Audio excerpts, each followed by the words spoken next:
Nah, kesempatan ini saya menyampaikan informasi publik bahwa berkaitan dengan pergantian antar waktu anggota Majelis Rakyat Papua Provinsi Papua Barat di Pokja Agama untuk jatah Katolik, kursi Katolik. Ini menjadi sebuah pertanyaan besar bahwa bagaimanakah mungkin proses pergantian antar waktu ini harus digantikan dengan orang yang tidak pernah ikut seleksi calon anggota Majelis Rakyat Papua, mulai daripada dia mengikuti perkembangan penjaringan, mempersiapkan berkas-berkas, dan mendapatkan rekomendasi dari masyarakat kultur adat, dari masyarakat perempuan, dan dari masyarakat agama. Dari masyarakat adat melalui kepala sukunya masing-masing, dan juga Dewan Adat Papua, ya, lembaga masyarakat adat. Dari kaum perempuan pun demikian, hal yang sama. Begitu juga dengan kelompok agama, mendapatkan rekomendasi dari sinodal gerejanya masing-masing.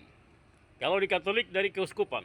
Nah, ini untuk kursi Katolik di Majelis Rakyat Papua Provinsi Papua Barat, Pokja Agama, di mana saudara Silirus Adopak adalah yang berada pada posisi daftar tunggu menggantikan saudara Yonas Hindom di kursi Pokja Agama. Saudara Silirus Adopak berada pada posisi nomor urutan 2 di daftar tunggu sesuai dengan SK berita acara panitia seleksi yang diserahkan kepada gubernur, dari gubernur kepada Menteri Dalam Negeri. Selanjutnya Menteri Dalam Negeri mengeluarkan SK pelantikan, dan yang juga terikut dengan daftar nama-nama yang berada pada posisi daftar tunggu.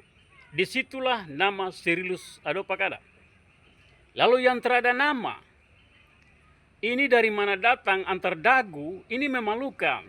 Semua orang harus punya kesadaran moral, kesadaran logika, kesadaran akal sehat bahwa saya tidak pernah ikut seleksi, bagaimana saya mau dilantik. Contoh begini, ada anggota Dewan Perwakilan Rakyat Daerah, DPR baik itu kabupaten, provinsi maupun DPR RI, DPD pun demikian, yang nantinya misalnya ada yang berhalangan tetap karena misalnya kasus hukum ataupun juga akibat sakit penyakit tidak bisa melaksanakan tugas, ataupun juga mungkin meninggal dunia, maka yang berhak untuk menggantikan posisi kursi itu adalah yang berada pada posisi daftar tunggu di bawah nomor urut 2 daripada yang sudah dilantik lalu berhalangan tetap.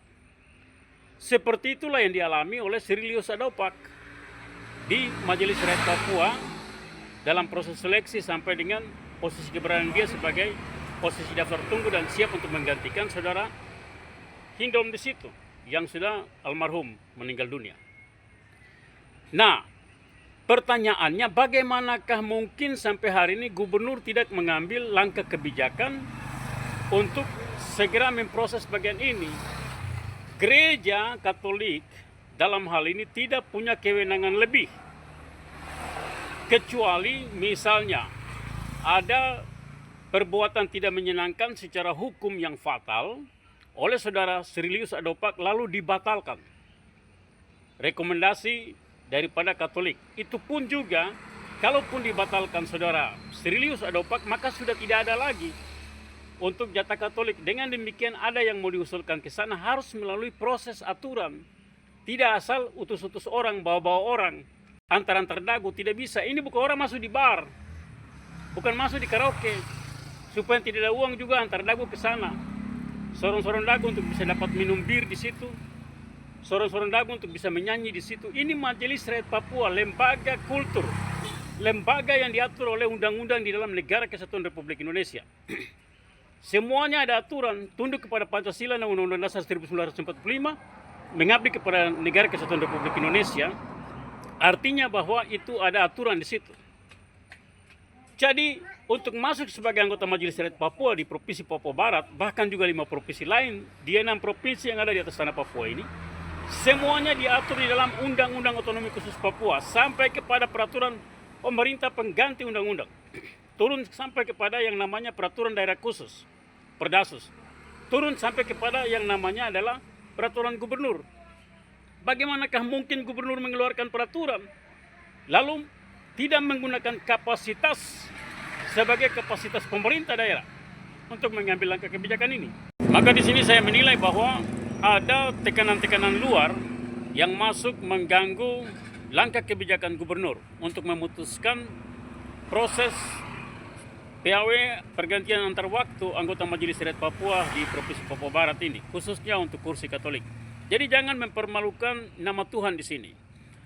Yang namanya pendeta, yang namanya pastor, yang namanya uskup, urusannya adalah urus domba, bukan urus politik. Dan ini adalah pelanggaran kejahatan hukum kalau sampai diupayakan mendorong yang lain. Kenapa sampai kursi Katolik ini kosong sekian lama? Ini kan tidak boleh terjadi. Dan ini adalah lembaga kultur yang diatur oleh undang-undang di dalam negara ini dan peraturan. Jadi bukan ini pasar. Ini adalah lembaga kultur. Hargai dan hormati bahwa hadirnya Majelis Rakyat Papua itu karena ada korban darah atas orang Papua yang berteriak bicara tentang merdeka sampai dengan penawaran otonomi khusus Papua diikut sertakan dengan yang namanya Majelis Rakyat Papua. Jadi tolong hargai bagian ini. Gereja harus menghargai, adat harus menghargai, perempuan harus menghargai, semua orang Papua harus menghargai bagian ini.